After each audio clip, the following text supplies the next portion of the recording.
अस्सलाम वालेकुम दोस्तों, मैं हूं आपका दोस्त फासिफ अली सुल्तानी। उम्मीद करता हूं कि आप खैरियत से होंगे। दोस्तों, जैसा कि ये सिलसिला जारी है जिसमें मैं अपनी बुक रीडिंग्स के मुतालिक कुछ मालूमात शेयर कर रहा हूं, जिसमें सबसे पहले सूफीज़ वर्ल्ड के सिलसिले को हम जारी रखा हुआ है, जिसमें सबसे पहले मैंने फ़लसफ़े के मुतालिक कुछ मालूमात शेयर की। उसके बाद अर्ली ग्रीक फ़िलासफ़ी से पहले ग्रीक मैथोलॉजी को डिस्कस किया। उसके बाद अर्ली ग्रीक फ़िलासफ़ी के तीन बड़े फ़िलासफ़र थेलीज़, एनेक्सिमेंडर और एनेक्सिमेनीज़ का जिक्र किया, और इसी तरह ये सिलसिला आगे जारी रहेगा।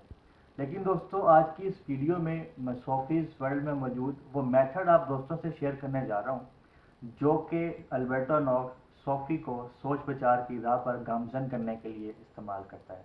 तो मेरे ख्याल में ये काफ़ी मुफीद भी है, क्योंकि आम आदमी भी, जो इंसान इस सोच विचार के अमल पर गामजन होना चाहता है, उसके लिए काफ़ी फ़ायदेमंद साबित हो सकता है। तो बात करें सोफ़ी की, जिससे पहले बताया गया कि सोफ़ी एक टीनेज लड़की है जिसको पढ़ने लिखने का कोई शौक़ नहीं होता, और आज भी हम लोगों को देखें तो बहुत से लोग ऐसे हैं जिनको पढ़ने लिखने और सोचने के अमल में दुश्वारी का सामना होता है। तो सोफ़ीज़ वर्ल्ड की बात करें तो सोफ़ी, उसके वालिदैन, उसके उस्ताज़ा इस बात से परेशान होते हैं कि जब वो पढ़ने लिखने का शौक़ नहीं रखते तो उसके मुस्तकबिल का क्या होगा। तो एक दिन एक शख्स उसके वालिद के पास आता है और सोफ़ी के वालिद को कहता है कि आपकी ज़िम्मेदारी मेरे सपोर्ट कर दें, कि मैं जानता हूँ कि इनको कैसे मैंने डील करना है। वो शख्स अल्बर्टो नॉक्स होता है, लेकिन नावल में बताया गया है कि सोफ़ी को कभी उस शख्स के मुतालिक रसाई नहीं हो सकती, क्योंकि वो कभी ये नहीं जान पाई कि वो शख्स आखिर कौन था, लेकिन उसके खतूत उसको मिलते रहे। खतूत का सिलसिला इस तरह शुरू हुआ कि चूँकि सोफ़ी के वालिद ऑयल टैंक में एक कप्तान थे, जिसकी वजह से वो कई कई माह घर नहीं आ पाते थे, लेकिन उनके खतूत जो हैं वो उनको वसूल होते रहते थे। इसी तरह हस्ब मामूल एक दिन वो डाक डब्बे के करीब गई और वहाँ से ख़त निकाले जो कुछ उसके वालिद की तरफ से, और एक ऐसा ख़त था जिसको देखकर वो तहय्युर में मुब्तला हो गई। उस ख़त का अंदाज़ ये था कि एक सिंपल वाइट लिफाफा था जिस पे सिर्फ सूफ़ी का नाम लिखा हुआ था, और ना भेजने वाले का एड्रेस था, ना कोई डॉक टिकट थी। इसलिए ये हैरान कुन था, क्योंकि मालूम नहीं हो पा रहा था कि ये किसने भेजा है और कहाँ से आया है। सिर्फ ये पता है कि ये सूफ़ी मेंसन के नाम है। वो हैरानगी में जल्दी से उस एनवेलप को खोलती है। उसमें एक सफ़ेद पर्ची निकलती है जिस पे सिर्फ हाथ से लिखा होता है कि तुम कौन हो, और आखिर में एक बड़ा सा सवालिया निशान।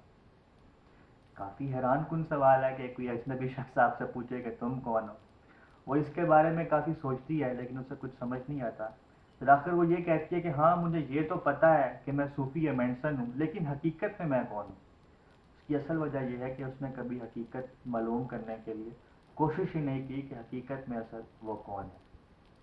इसी तरह वो इस जवाब को तलाश करने के लिए कई दिलचस्प तरीके अपनाती है। सबसे पहले वो ख्याली दुनिया में जाती है और ये तसव्वुर करती है कि वो लोगों से मिल रही है और अपना तारुफ करवा रही है कि मैं सूफ़ी मेंसन हूँ, लेकिन इससे कोई उसको सेटिस्फाइड आंसर नहीं मिल पाता। इसी तरह फिर वो कभी आईने के सामने जाती है और पूछती है कि मैं कौन हूँ, लेकिन आईना वही ज़ाहिर करता है जो उसके सामने ज़ाहिर किया जाता है।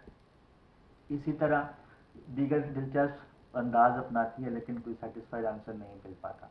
आखिरकार वो ये सोचती है कि ये कितनी हैरत अंगेज़ बात है कि उसे मालूम ही नहीं है कि मैं कौन हूँ।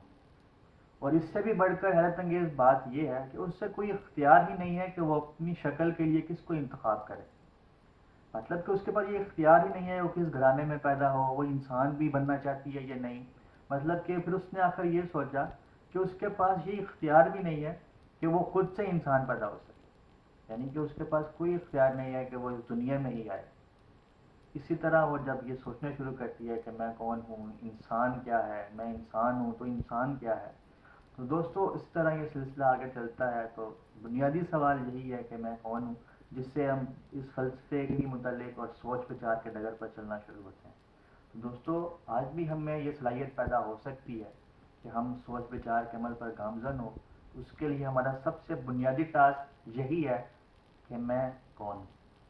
मैं इंसान हूँ, तो मेरे पास ये इख्तियार ही नहीं है कि मैं इंसान पैदा हूँ, तो मेरे पास ये इख्तियार ही नहीं है कि मैं जो है जिस घराने में चाहूँ पैदा हो सकूँ, जिस रहन सहन को अपनाना चाहूँ वो इख्तियार कर सकूँ। तो फिर आखिर हमारी हकीकत क्या है दोस्तों? हम इस हकीकत को तभी पा सकते हैं जब हम इस सोच विचार के ज़रिए हकीकत तक रसाई हासिल कर सकें। طرح دوستوں یہ سلسلہ آگے بڑھتا رہے گا.